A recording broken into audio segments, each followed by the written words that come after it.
ESPN has released their top 10 coaches heading into the season for 2024, and it is as insane and clickbaity and ludicrous as you would expect. It's honestly sad that ESPN has fallen off to the point where they're just doing these rankings just to stir up controversy, just to get people talking. When you see the sport covered like this, it's not a surprise that fan channels are rising up and really putting pressure on companies like ESPN, like Fox, because honestly, this is just sad. And while I am covering this because it involves our coach, Lincoln Riley, a ton of fan bases and just fans of the sport in general should be really annoyed by this. We all know there's going to be extreme SEC bias when it comes to ESPN, but this list just honestly takes it to an entirely different level. But before we get into it more, what's up guys? My name is Gabe and welcome into the Trojan Blade. Hope you're all having a wonderful day. We are on the road to 10,000 subscribers. The goal is to hit 10K before USC kicks off against LSU in Las Vegas. So if you haven't yet, please do hit that subscribe button. It would be an honor for me to welcome you into this community. We are growing at a rapid pace and I cannot tell you how thankful I am for each and every one of you who has subscribed. So yeah, if you would, please click that button down below. It really helps me out a ton. And having said that, let's get into this dreadful list. All right, so you see it on your screen here, ranking the top 10 coaches in college football for 2024. And I need to read this part to you guys. It is absolutely crazy that they put this in print. It says, when we asked our college football reporters to rank the sport's top 10 coaches, we figured there wouldn't be much debate about who's number one, and there wasn't. Georgia's Kirby Smart. But after that, there was very little consensus. The only other coach to appear on all 10 ballots was new Alabama head man Kalen DeBoer, but his rankings ranged from 2nd to 10th. In what world is Kalen DeBoer 10th? But that's not even the craziest part of this. 2 coaches appeared on 9 ballots, Utah's Kyle Whittingham, whose rankings ranged from 3 second place votes to 2 ninth place votes, and Florida State's Mike Norvell, whose votes included 2 second places and 2 tenths. This is the part that is just absolutely insane. Then there's Clemson's Dabo Swinney, who received 4 second place votes and was left off 4 ballots altogether. Dabo Swinney. According to ESPN college football reporters, the people that are supposed to know this sport did not even have him in their top 10 rankings. That's just stupid. I mean, honestly, if that's your real opinion, you're stupid. There's no way around it. 2-time national champion, 8-time ACC champion, 3-time Bear Bryant Award winner, AFCA Coach of the Year Award winner, AP Coach of the Year Award winner, Sporting News Coach of the Year, Walter Camp, Home Depot. The list goes on and on. ACC Coach of the Year, you name it. This is as accomplished a head coach that we have in the sport of college football. But because all he's done the last 2 years is go 11-3 and 9-4, he's not included on their rankings. I'm sorry, but is that not just absolutely insane? If Clemson was an SEC program, there's no doubt Dabo would be a consensus top 3 coach on all these lists, but ESPN is an incredibly corrupt and biased company that frankly just cannot be trusted. But getting to the actual list here, we start with number 1, it's Kirby Smart. No problem with that.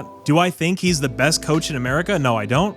Do I understand why he was put there? Yes, I do. Looking at number 2, it's Kalen DeBoer. Again, this is an extremely high ranking. If he stayed at Washington, would he be number 2 on this list? Absolutely not. There's no way around that. He'd probably be 5 or 6, but because he made that move to Alabama, you know ESPN's gonna put him right up there. Number 3 is absolutely insane. Kyle Whittingham from Utah. Is Kyle Whittingham a top coach in the sport? Yes, he is. Is he number 3 on this list above guys like Dabo? Absolutely not. I was talking to Tim from the USC Voice of College Football channel. Make sure you go check his stuff out. He does a phenomenal call-in show every single Friday. But we were talking about Kyle Whittingham and he brought up a great point. Look at Kyle's home record and look at Kyle's road record. Those are 2 entirely different teams. When you're talking about the number 3 coach in the country, you can't have crazy splits like that. They're an entirely different team when they get out of Rice-Eccles, when the crowd isn't right on top of the opposing team, when they aren't wearing you down with their physicality. Get them out on the road and they struggle everywhere. We saw it against UCLA in 2022. So number 3 is an extreme overrank here. This one obviously isn't SEC bias, it's just not knowing football. Kyle Whittingham is kind of the hipster's favorite coach, and you know all these college football reporters like to think they're smarter than everybody, so they put guys like this very, very high up when you have guys right beneath them like Dabo Swinney that have won at the very highest levels of this sport. It doesn't make any sense. But moving down to 4, we do have Dabo Swinney. I don't have a problem with him being ranked at 4. I have a big problem with him being under Kyle Whittingham and Kalen DeBoer. Don't think that can happen.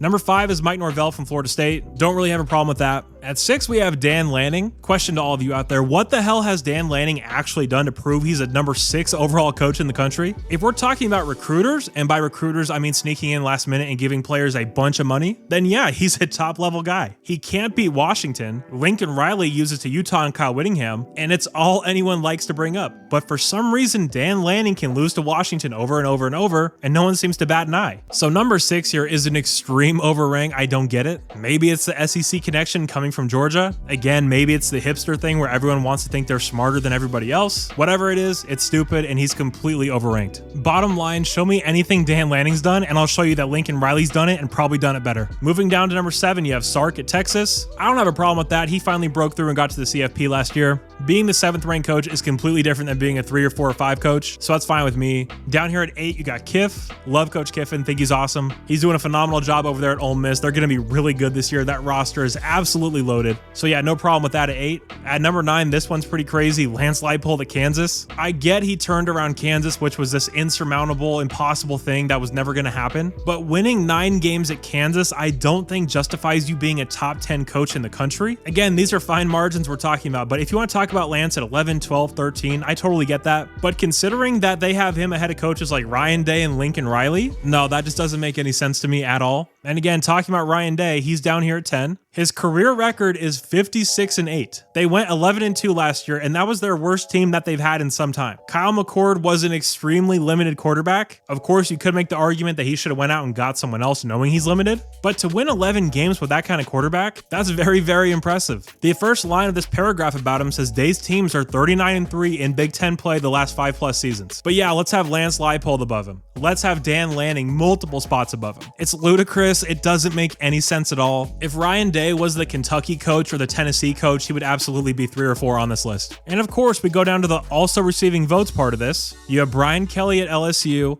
and Lincoln Riley at USC. I'm just going to read you Lincoln Riley's record every year he's been a head coach. Obviously starting in 2017 with Oklahoma, 12-2, 12-2, 12-2, 9-2, 10-2, 11-3, 8-5. He's had one bad year as a head coach, and the team still wins 8 games. But no, he's not a top 10 coach. We can talk about the quarterbacks. We can talk about Baker Mayfield, Kyler Murray, Jalen Hurts, and of course, Caleb Williams. We can talk about the Heisman trophies, the number 1 overall draft picks, all the huge wins that Lincoln has amassed over his career. And adding all that up, it just doesn't make any sense. I don't think it's debatable that Lincoln Riley is the number 1 offensive mind in the sport. I think he's proven that. I think he's gotten that benefit of the doubt at this point. Have his defenses been bad? Yeah. But does every coach that made the list have a major flaw in their game? Taking out the coaches that have won national titles. All right, let's take out Dabo, let's take out Kirby. It does not make sense to have Lincoln Riley below any of these guys, let alone off this list entirely. This entire offseason, aside from Greg McElroy, who his show on ESPN, he has been incredibly complimentary of USC and the new defensive staff. But aside from that, it's been a USC hate fest. Every time they can put out an article that's negative about Caleb Williams or a list like this where you just completely discredit Lincoln Riley, who has proven to be an elite coach in college football, they not only jump at that chance, but they kick it up to an entirely different level and do something extreme like this. I mean, I've known for years that ESPN just cannot be trusted at all, but if you or any of your loved ones, for their sake, please let them know that ESPN is absolutely not a credible organization anymore. But yeah, guys, those are my thoughts on it.